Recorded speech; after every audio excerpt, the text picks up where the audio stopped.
All right, so back in high school, which is to say when I was in high school, just to date myself for you guys, there is a dumb teenage movie, just like there's always dumb teenage movies. But this particular one was called Pump Up the Volume, starred Christian Slater, who, he just starred in Heathers, which was a good movie. But because of that, he got stuck into lots of teenage lead roles and stuff in dumb movies. And this particular one's called Pump Up the Volume, where he's like an underground pirate radio host where he'd play all the, crazy, wild punk rock songs that would drive like the parents and teachers and cops mad that the teenagers were listening to this wild, rebellious rock and roll stuff. And it was a love story, of course, and, this girl fell in love with him on the radio and had this huge crush on him, but never realizing that he was actually the dorky, nerdy kid who sat next to her in class or something. I don't really remember it too well. I blocked most of it out. It was a bad movie then. I'm sure it doesn't hold up, it holds up even worse nowadays. But it's funny because I just found a clip of it online where he talks about, and this is from the movie, where he's doing his college radio thing, not college radio, underground pirate radio out of his bedroom, but he's doing his radio thing, and he says, well, here's a song from my close personal buddies back east, the Beastie Boys. And he says, now here's a song that the Beastie Boys did that was so controversial they had to take it off of their album. And then he plays the song, and it sounds like such, bullshit made up for this dorky movie kind of thing. Except it's true. It's a real song, and I knew it. I knew it, even before I found that clip. It's called Scenario, and got it right here. It's one of two songs on this 12-inch that actually were taken off of their debut album, which came out in 1987, 1988, I guess, right here. Blam, Ill Communication. Their first big album, Def Jam Records. They had a few early stuff before that. Not really even proper albums. A couple singles. It was actually compiled onto an album later on called Some Old Bullshit, but it's really just a couple of their early singles kind of stuck together. And I believe, as I recall, the title is quite accurate. It's Some Bullshit. It really sucked. I only really listened to it once and just put it away. But that was their early pre-Def Jam singles. And then they signed to Def Jam, and of course the rest is sort of history. Ill Communication was a classic, and then the Beastie Boys became who they are today. So now you might be noticing this is on Grand Royal Capitol Records, which is, of course, their record label. Grand Royal is Beastie Boys' own kind of personal imprint. On Capitol Records, which is a major label that distributes them, is their label. But how legit this pressing is pretty questionable. Certainly this has a somewhere on it, Made in England sticker there, which is often used by bootleggers to sort of cover up exactly where it's come from. If it's Japanese pressing, U.S. pressing, you put one of those stickers on there just to sort of throw the record labels off the trail and what have you. But maybe it is from England. Maybe it's even legit. I could certainly see the Beastie Boys wanting to have a hand in putting this stuff coming out. This particular 12-inch is from like 2002, so well after the Pump the Volume Up movie. And certainly those songs have been released on various bootlegs throughout the years before then. This is probably the most quasi-legit pressing. If it's not completely legit, I don't know, but it's probably not. It's probably a bootleg, but still really nice, high-quality, 12-inch pressing. There's actually very recently a 7-inch, which came out from China, just 2013, which, got a lot of press. It was a good little 12-inch, which features the two songs that are right on here. But this is certainly, I would say, preferable just because it's on a nice, high-quality 12-inch, and also because of B-side with some more tracks, which I'll discuss in a minute. So I'm talking about two songs, but of course Pump Up the Volume only talks about one. They play a song called Scenario, which is the first song on this 12-inch, presumably no relation to Tribe Called Quest and their infamous Posse Cut, any of those versions. This came out well before that kind of stuff. Again, this is the late 80s. Then the other song here is called I'm Down, and even the label tells you this was removed from Ill Communications for sample issues, which I assume is correct. It's got a lot of rock samples in there, so that's probably what made them take it off. They're also sort of well known for having another song which has another big sample, an AC/DC sample, Fade to Black, and that song is called Rock Hard. And so that's often considered another album that was taken off of their album for sample issues. I don't know 100% if that's true, but that single actually did come out legitimately on 12-inch from Def Jam way back in like 1980. I want to say 1985, maybe 1986, but certainly well before Ill Communication. So that's not really like a lost demo at all. There is a legit release of that. And so I don't know if that was ever meant to be on Ill Communication, because there's so many years between that 12-inch and Ill Communication that I think they might have just, as DJs would say, it was a dead record by that time. So maybe that was meant for the album and it was taken off for sample clearances, or maybe it was just a long dead record and so it wasn't on the album. But it's a dope record, but you can buy that on a legit Def Jam 12-inch. These songs right here are legitimate sort of lost songs that were meant to be on Ill Communications but never really came out, except for on pressings like this, again, 2002, maybe on Grand Royal, maybe not quite so legitimately. So anyway, the other two songs on here are much more like Rock Hard in the sense that they had a legit release before here. It's called Drum Machine. And that was also released on Def Jam Records long before Ill Communication. And that was by MCA, as in MCA, the Beastie Boys, and Berzudi. I don't know who the hell that was. It was just a one-off record. One song, Drum Machine. There's 2 mixes on here. Both of these mixes were on the original 12-inch. There's nothing exclusive on this 12-inch that wasn't on the original 12-inch. In fact, the original 12-inch also had like an instrumental dub version or something that wasn't on here.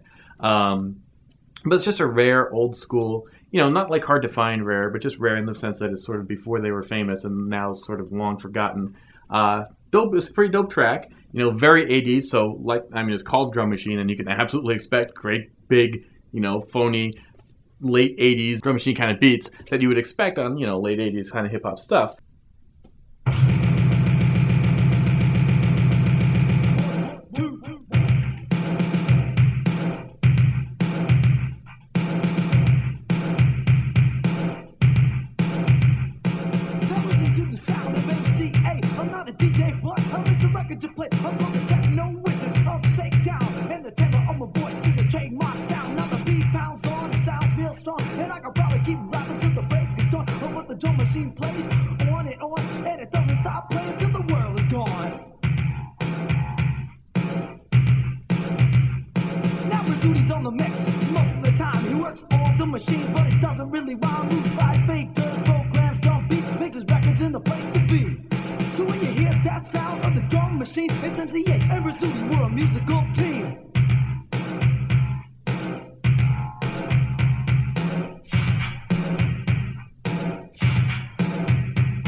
So, good song, cool to have here as a bonus, but the real prize, the real treat, the real reason to get this 12-inch, because again, you'd probably prefer to get the proper Def Jam 12-inch of Drum Machine, is these 2 tracks, The Scenario and I'm Down. So I'll play some clips. Scenario, it's definitely plausible, definitely makes sense when you hear the song that they took it off for the lyrical content, because it's violence, lots of curse words, nothing shocking, in the day and age of like post NWA and gangster rap and all that. But again, when you consider this was sort of the mid 80s, I could see why this might have raised some flags and why some labels might have gotten uncomfortable and wanted to take it off. So, definitely nothing shocking now, but there's lots of lines like shot homeboy in the fucking face actually comes up more than once. So I could see why people got a little edgy and took it off, and that's probably what happened with this song. It's a pretty dope little song. Definitely sounds like classic Ill Communication era Beastie Boys. I don't think it would have been a single. Like, it's definitely not one of their best necessarily. It doesn't really stand out, but a good, solid Beastie Boys era cut. I could see also maybe why they sort of felt like, okay, we can lose this one from the album. It's not like Fight for Your Right, which I don't even really hold up as one of my favorites, but was such a huge, big single, and you can see why it was. It's not like No Sleep Till Brooklyn, which is one of my favorites, or, Hold It Now, Hit It. This is just sort of classic Beastie Boys being Beastie Boys on a very Beastie Boys kind of instrumental.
And then we've got, again, I'm Down, which is a lot more kind of rockish. It has a lot of rock and roll samples. And again, I'm sure it's one of those samples, which is what got the plug pulled. Another fun song, though. And probably more than Scenario would have made, some more noise on the album and been registered more had it been included.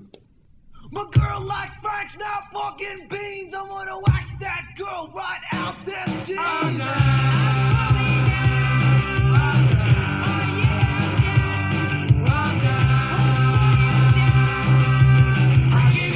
Because you know I'm down.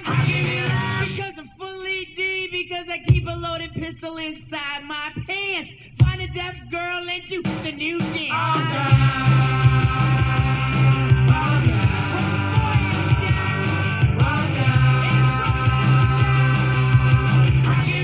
Because you know I'm down. I'm fully D, yeah.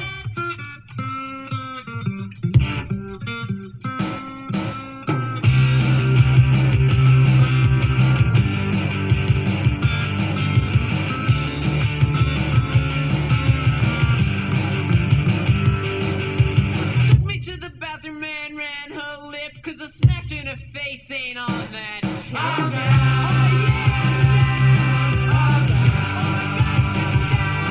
So there you go, some lost dope tracks from the Beastie Boys from probably, for me at least, their strongest era. You know, it's not their earliest material because they even had some singles before Def Jam, and again, they had stuff like Rock Hard on Def Jam before the album. But their earliest prime material, definitely recommend it. Again, it's pretty cool to have Drum Machine on the flip, so this is the one I would recommend, either this pressing or the green sleeve pressing, which is otherwise identical. But however you get it down, I think it's worth tracking down and your collection. Some good Beastie Boys stuff. So that's it. Thanks for watching. Hope you learned something, and see you guys next time.